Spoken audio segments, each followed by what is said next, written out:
कार्तिक मास में सुनी यह कथा जरूर। एक समय की बात है, जलंधर नाम का एक दुराचारी राक्षस था। उसने चारों तरफ उत्पात मचा रखा था। उसकी पत्नी वृंदा बहुत धार्मिक थी और उसी की धार्मिकता के कारण वह जलंधर की वीरता के कारण जलंधर सभी जगह विजयी होता था। जलंधर के उत्पात से डरकर ऋषि एवं देवता भगवान विष्णु जी के पास पहुँचे और उनसे राक्षस से रक्षा करने की प्रार्थना करने लगे। उन सब की प्रार्थना सुनकर भगवान विष्णु सोच विचार करने लग गए कि फिर वृंदा का धर्म भंग करने का उन्होंने निर्णय किया।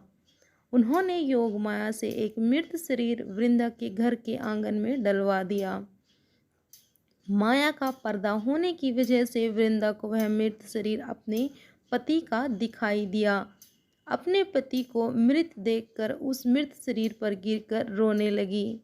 उसी समय वहां एक साधु उनके पास आए और कहने लगे, बेटी इतना विलाप मत करो, मैं मृत शरीर में जान डाल दूंगा। साधु ने मृत शरीर में जान डाल दी।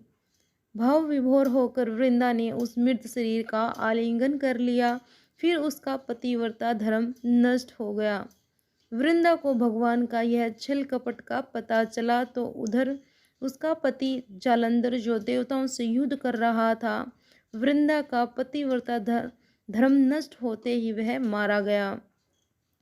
जब वृंदा को इस बात का पता चला तो उसने क्रोध में आकर भगवान विष्णु को श्राप दिया, जिस प्रकार तुमने छल से मुझे अपने पति से अलग किया, उसी प्रकार तुम भी अपनी पत्नी का छल पूर्वक हरण होने पर स्त्री वियोग सहने के लिए मृत्यु लोक में जन्म लोगे।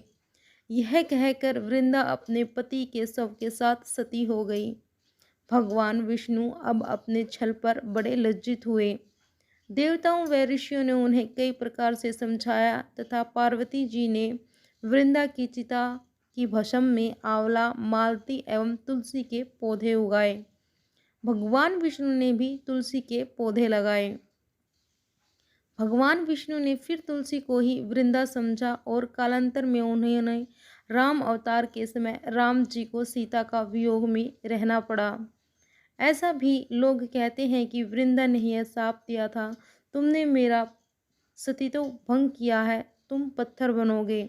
विष्णु बोले, हे वृंदा, तुम मुझे लक्ष्मी से भी अधिक प्रिय हो गई हो।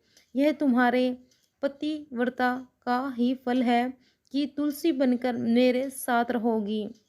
जो भक्त तुम्हारे साथ मेरा विवाह करेगा वह परम धाम को प्राप्त होगा।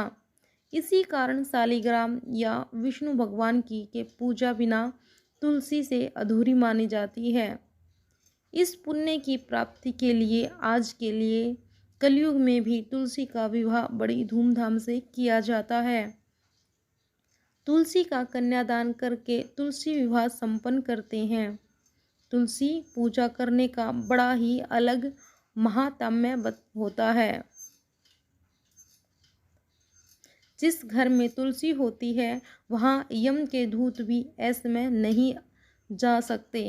गंगा व नर्मदा के जल में स्नान तथा तुलसी का पूजन बराबर माना जाता है।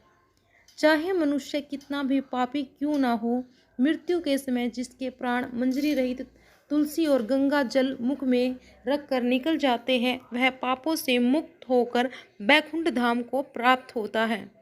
जो मनुष्य तुलसी व आंवले की छाया में अपने पितरों का श्राद्ध करता है, उसके पितृ मोक्ष को प्राप्त होते हैं। तो बोलिए जय तुलसी माता की। लाइक एंड शेयर जरूर करना, चैनल को सब्सक्राइब भी जरूर कर लीजिए।